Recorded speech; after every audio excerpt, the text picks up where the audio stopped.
Welcome everybody to Players of the Week number 6. We are actually gonna today we're gonna talk about somebody that we already spoke about in the past, but I'm gonna tell you I'm afraid that we're gonna be talking about this individual in multiple occasions, and every time there's real big news about him, and it's gonna be inevitable because there's always gonna be big news about this individual. I'm obviously referring to former President Donald Trump.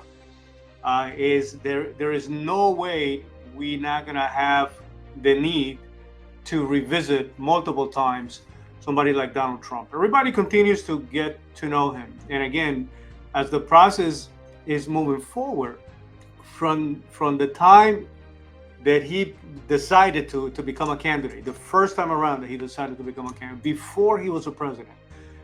He was already somebody that was either very much liked by many individuals, and once he entered the political arena, became somebody that was extremely disliked. His approach was not necessarily the traditional way of a politician entering the political arena. Definitely, many people discounted the possibility of him becoming a president. It's kind of painful to watch that many people are saying he'll never become a president. That will apply to very savvy politicians, including former President Barack Obama. However, we can all argue that there's many statements that were made by former President Trump that did not help his cause, made him come across a lot unfriendlier. Sometimes it's what they say. It's not so much what you say as how you say it. But in his case, he found a way to get those two things wrong very often. Somebody was saying, "Please, somebody get a handle of that Twitter account." And there was so many things that everybody was complaining about. The things that he was saying, many people got offended, and rightfully so in some cases. You know what I mean? In some cases, he managed to get to that point where a lot of people are saying, "Come on, it's just way too much," right? Especially when somebody's occupying such a special office. But here's the other side of the reality. When everybody's coming to the conclusion at this point, even the people that originally said, "I'm not going to support his process," during the first time around, are actually now shifting their positions to say, "Wait a minute, the economy was better, energy was better, foreign issues, meaning we were not fighting any wars with anybody, proxy or direct wars. You know what I mean? There was nothing happening out there. It was very peaceful. You know what I mean? The whole fear is that this man was going to find a way to get us into World War III. None of those things happened. None of it. And so now the people that were saying, we were planning not to support an individual like Donald Trump, for the first time I'm saying, I'm actually very much open. I definitely want to see something different. There's the African American and the Latino community, is looking into the next election saying if he makes it. And why am I saying if he makes it? I'm not conspiracy theory that and obviously I'm praying for his safe and for the safety of his life, and hopefully nothing will ever get to the point where his life will have to be in danger. But look at what just happened right now with the Colorado Supreme Court. They managed to by in a way that is almost impossible to try to justify or explain, to get him off the ballot. At this point, Donald Trump going into the primary, in general, just to keep it away any election whatsoever, they don't want to allow a former president to be a candidate that would have the right to be part of the electoral process in the state of Colorado. I mean, it's extremely difficult to understand, especially when the accusation or what was actually used to disqualify him is something that hasn't been fully processed yet. He's got many cases going on. Maybe there's going to come to a possibility where somebody can say this, he was already accused when went through the process, he was guilty of, you know what I mean? But this is the moment where we're saying, wait a minute, are we innocent until we're proven guilty? Or are we guilty and then find a way to prove your innocence? Because that's precisely what the Colorado Supreme Court is basically saying. We have come to the conclusion that this man committed insurrection. And the fact of the matter, by the way, for everybody that's in that jumping in that wagon, there's so much additional information that's coming out that is making everybody question every single one of those statements and the many players and how things came to be.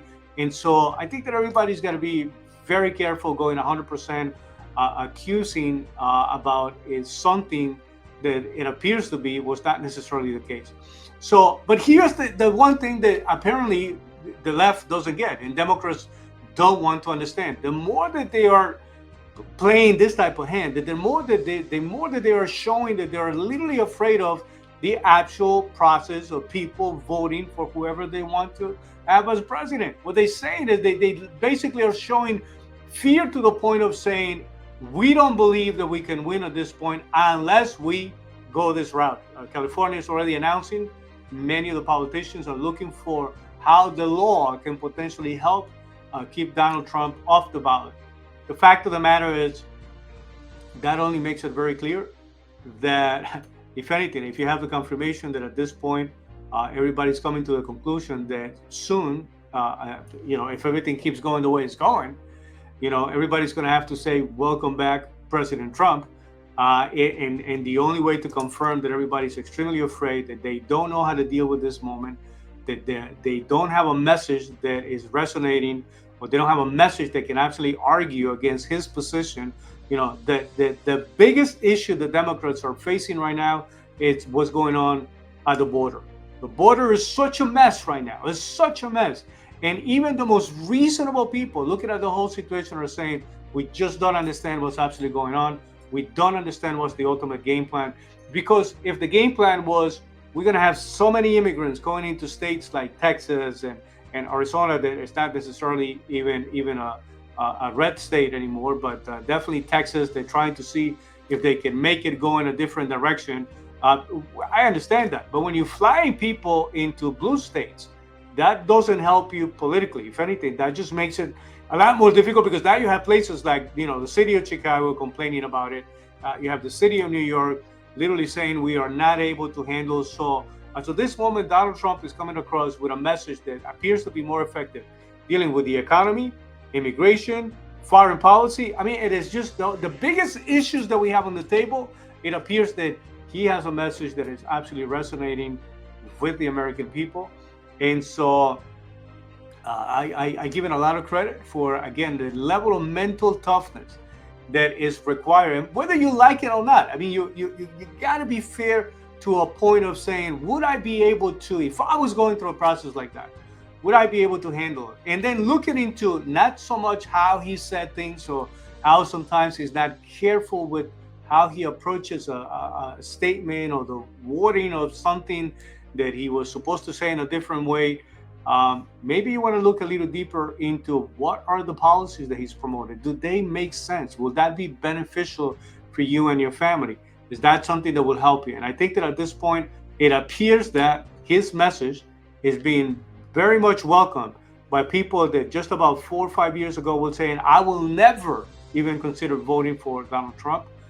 Maybe if you look into it a little more, at least you're going to have the ability to make a fair assessment. What I will tell you, though, is that, and as a closing statement when it comes to Donald Trump as the first player of this week, what we're looking at right now, for everybody that keeps talking about being concerned about the democracy and our electoral process, and to make sure that the integrity of elections, are kept at a certain level that will reflect, the spirit of our country.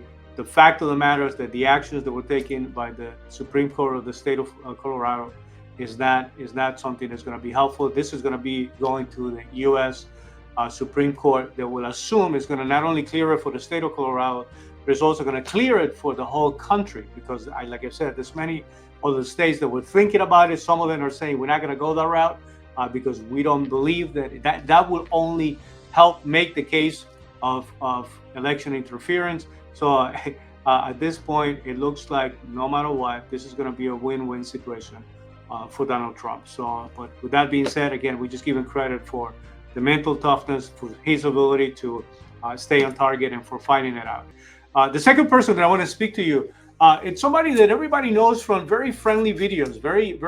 This is an individual that when I give you the name and I tell you a little bit about his background, you're going to know how many positive moments for most of us right now that are worry about the economy, that are concerned about what's going on with places like Israel and Hamas, and people that are concerned about, how do we handle some of the difficult moments that are taking place. What's going to happen with Russia and Ukraine? What's going to happen with China and Taiwan? What's going on with again, just with politics in general? This so is it's just it feels like it's constant bad news out there, and once in a while we'd run into individuals that made every single one of us feel better about people in general. Just the fact that we still have the ability to be kind to others, to be friendly to others. So I'm referring to Judge Frank Caprio. Most of you know him because there was a reality show that was created. He was given the possibility to do something out of his courtroom based out of Providence, Rhode Island. And it was definitely a little bit of a reality show, but you were able to see the best of humanity. You know what I mean? The average person going in there, struggling with a situation, showing up obviously because they have to pay a fine.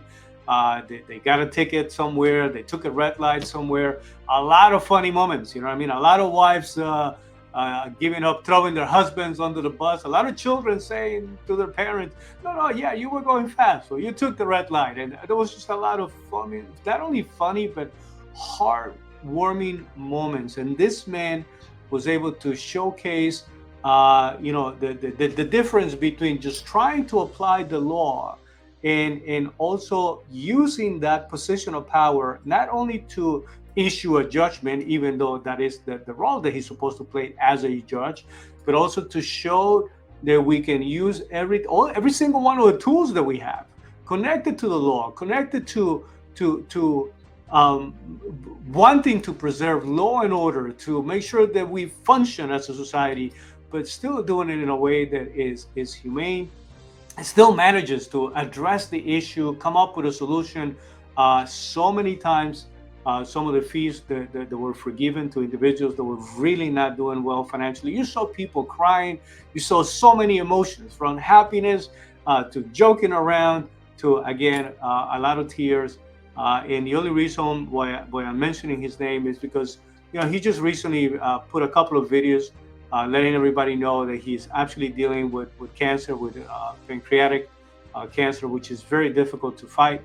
And he openly asked for everyone to pray for him. And so not only did I wanted to take the time to let you know, Your Honor, I will be praying for you, but also to make sure that I'm inviting everybody that's going to be watching this video just to ask you to join the prayer chain that is going to, hopefully is already going and will continue to go. And God willing, he will recover. There will be no greater, more positive news. Everybody that deals with this kind of sickness, we always hope and pray for everybody to recover, to not die from this kind of sickness, but somebody that has done so many good things for so many people. We hope that God will have mercy and that will give them the opportunity to recover. For everybody that remembers all those funny moments, and again, or if you were one of those individuals that found yourself crying, watching one of those scenarios, I'm inviting you to join us and pray for this very good man. And again, Your Honor, we wish you nothing but the best, a healthy, speedy recovery. And the final individual that I want to highlight for you is somebody that probably most people wouldn't even think that will make it into any of the list of individuals that I'm putting together. And the fact of the matter is that I go back to the foundational concept of our channel. We willing to have an exchange of ideas. We're willing to hear what the other person have to say, especially when we believe that they are leaning in a direction that will be beneficial for the country, right? As long as it's something that is going to be good for every single American, you know what I mean? As you can see, like I said, on many occasions, I'm a guy that comes from another place, from another country. I'm deeply grateful for what this country has done for me and my family. But I'm talking about the junior senator from Pennsylvania, John Fetterman. The last time that we took a careful look about Senator Fetterman was literally around May I believe around May 2022, when he suffered the stroke. He had an aneurysm. And he was also running against a very popular individual, Dr. Ass. You know what I mean? Everybody knows him from his show. He's got a channel with a lot more followers than the average person out there. Definitely a lot more followers than us.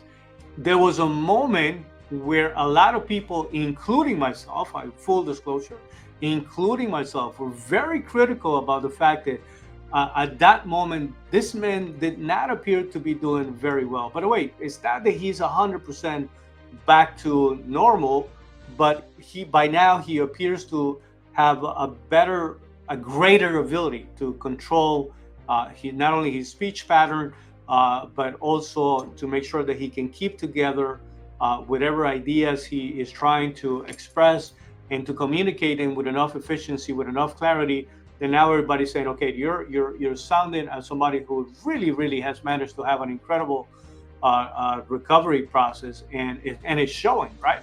And so, like I said, it was somewhere around May 2022, and then went through the election, was successful, got elected, and a lot of people that criticized the fact that it would almost appear to be a little heartless, you know what I mean, to say, man, we don't care what your mental, physical, emotional situation is. We need a winning. We need that Senate seat. You know what I mean? It's super important that you make it. And we're saying, how is it possible there's no consideration? Well, here's one of the interesting things that's actually taking place, right? First of all, he's coming across as somebody who is actually offering a lot of common sense advice to many people. You know, to the extent of saying, listen, that whole label of being progressive is not something that I wanted to be attached to me. Again, he wants to approach the conversations from a common sense approach. And so far, to be quite honest with you, I'm actually extremely surprised about some of the positions, right?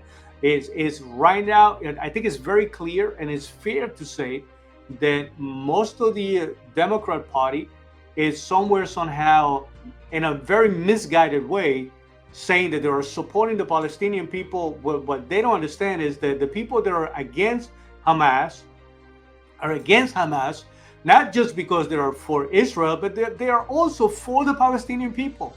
You can find videos of Yasser Arafat literally saying, as the founder of the PLO, literally saying, Hamas is not a pro-Palestinian institution. So anybody that's trying to make this to come across as if the people that are against Hamas are against the Palestinian people, that's such a misguided, is dishonest, is not a good approach. And this man is saying, listen, my position is very clear. I stand with Israel.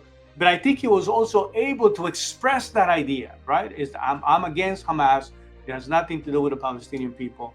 And I think that introduces a higher level of common sense than anybody else. But here's another interesting situation that's taking place. He right now made a promise to definitely go against the recent purchase, and he's planning to block the sale of the U.S.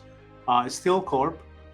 You know, when you're talking about, if there's a company that is connected to the history, this is part of the special that was made about the companies that build America. The U.S. Steel Corp, founded by Dale Carnegie, and eventually names like Charles Schwab and the eventual merger that takes place with J.P. Morgan, creating essentially the first billion-dollar company in the United States. You know, I think that the company, by the time the merger took place, was the valuation of that company was about $1.4 billion, which by now would be multiple $1 trillion. Just to give you an idea of how valuable the company, how big the company was, doing business in many other countries with the right to acquire. But again, we're talking about steel and the production of steel that is used for many things, including weapons, right? You know, his argument is that he wants to block this. The company right now is in the process of being sold, essentially. At least the paperwork is already done. He made the commitment. He promised that he's going to do everything in his power to block this sale. Was sold to the Japanese Nippon Steel Company, which now will own what essentially has been historically one of the largest American companies. All of those positions, whether it's, again, blacking and wanting to protect and doing it for the benefit of the workers in PA, he's obviously very much afraid that many people can get laid off and be fired. Those are very sensible choices. Those are very sensible decisions. So I'm absolutely very open to see what else is going to come out through Senator Fetterman. I wish, he would be dressing a little better when it comes to showing up to Capitol Hill. But as long as he's making good choices for the American people, I don't care if he's showing up to work wearing a Speedo or whatever makes him happy. But at this time, extremely impressed. We salute you for some of the positions that you're taking that appear to be a lot clearer than people that want to say that they're a lot more healthier than you are. We continue to wish you nothing but the best with the journey of recovery that I know is going to continue to take a few years, and God willing, you'll get to the point where you'll be 100% back to yourself.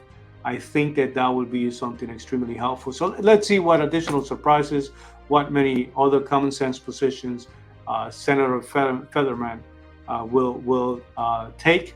Let's see if everybody will continue to be pleasantly surprised with those choices. But with that being said, please let me know, what's your take on what's going on with President Trump right now?